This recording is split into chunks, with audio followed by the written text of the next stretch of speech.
ദൈവത്തിൻ്റെ അനന്തമായ സ്നേഹത്തെ ഓർത്ത് കാരുണ്യത്തെ ഓർത്ത് നന്ദി പറയുമ്പോൾ ഒരു ദിവസം കൂടി ദാനമായി തന്ന ദൈവത്തിൻ്റെ പരിശുദ്ധ നാമത്തിൻ്റെ മുമ്പിൽ എല്ലാം നമുക്ക് വിട്ടുകൊടുക്കാം.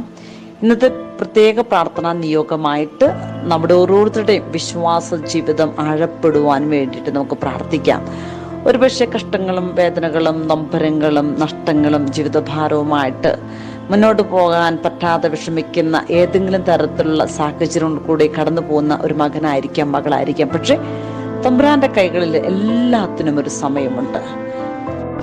91 സങ്കീർത്തനം നമ്മൾ വായിക്കുമ്പോൾ ദൈവത്തിന്റെ വചനം നമ്മളെ പഠിപ്പിക്കുന്ന ഒരു കാര്യമുണ്ട്. 15-ാം തിരുവചനം, അവൻ എന്നെ വിളിച്ചപേക്ഷിക്കുമ്പോൾ ഞാൻ ഉത്തരം അരുളും, അവന്റെ കഷ്ടത്തിൽ ഞാൻ അവനോട് ചേർന്ന് നിൽക്കും, ഞാൻ അവനെ മോചിപ്പിക്കുകയും മഹത്വപ്പെടുത്തുകയും ചെയ്യും. ദൈവം നമുക്ക് ഉറപ്പ് തരികയാണ്. നമ്മൾ ഹൃദയത്തിന്റെ നിലവിളി കേൾക്കുന്നവനാണ്. ആ കേൾക്കുന്ന നിമിഷത്തിൽ തന്നെ നമുക്ക് ഉത്തരം നൽകാൻ കഴിവുള്ളവൻ.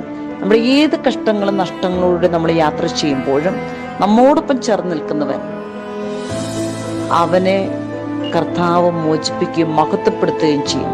കാരണം ആരെല്ലാം നിന്നെ മാറ്റി നിർത്തി കുറ്റപ്പെടുത്തി വേർപെടുത്തിയാലും അവരുടെ മുമ്പിൽ നിന്നെ മോചിപ്പിച്ച് നിന്നെ മഹത്വപ്പെടുത്തുവാൻ കഴിവുള്ള ഒരു ദൈവം നമുക്കുണ്ടെന്ന് കർത്താവ് നമുക്ക് ഉറപ്പ് തരികയാണ്. കർത്താവ് ഏത് തരത്തിലുള്ള സാഹചര്യങ്ങളിലൂടെ നമ്മൾ കടന്നു പോയാലും ദൈവം ഒരിക്കലും നമ്മളെ കൈവിടുകയില്ല. അതുകൊണ്ടാണ് തമ്പുരാന്റെ തിരുവചനം അത് നമ്മളെ പഠിപ്പിക്കുന്നുണ്ട്. 52-ാം സങ്കീർത്തനത്തില് 8-ാം തിരുവചനം, ദൈവത്തിന്റെ ഭവനത്തിൽ തഴച്ചു വളരുന്ന ഒലിവ് മരം പോലെയാണ് ഞാൻ, ദൈവത്തിന്റെ കാരുണ്യത്തിൽ ഞാൻ എന്നേക്കും ആശ്രയിക്കുന്നു. തീർച്ചയാണ് ദൈവമക്കളെ, നമ്മുടെ വിശ്വാസ ജീവിതം ആഴപ്പെടുമ്പോൾ അവിടെ അനുഗ്രഹങ്ങൾ കടന്നു വരികയാണ്. കാരണം തമ്പുരാന്റെ ഭവനത്തിൽ തഴച്ചു വളരുന്ന ഒലിവ് മരം, ഏത് കാറ്റ് ആഞ്ഞടിച്ചാലും, കൊടുങ്കാറ്റായിരിക്കാം, തിരമാലകൾ ആഞ്ഞടിച്ചാലും ദൈവത്തിന്റെ കാരുണ്യത്തിൽ ആശ്രയിക്കുന്ന ഒരുവനെ തകർക്കാൻ ഈ ലോകത്തിലെ ഒരാൾക്ക് പോലും സാധിക്കുകയില്ല. ദാവീദ് പറഞ്ഞതുപോലെ 52-ാം സങ്കീർത്തനം 9-ാം തിരുവചനത്തില്, അങ്ങ് നൽകിയ അനുഗ്രഹങ്ങളെ പ്രതി ഞാൻ എന്നേക്കും അവിടത്തേക്ക് നന്ദി പറയുന്നു, അങ്ങയുടെ ഭക്തരുടെ മുമ്പിൽ ഞാൻ അങ്ങയുടെ നാം പ്രകീർത്തിക്കും. വിശ്വസിക്കാം മക്കളെ, പ്രാർത്ഥിക്കാം.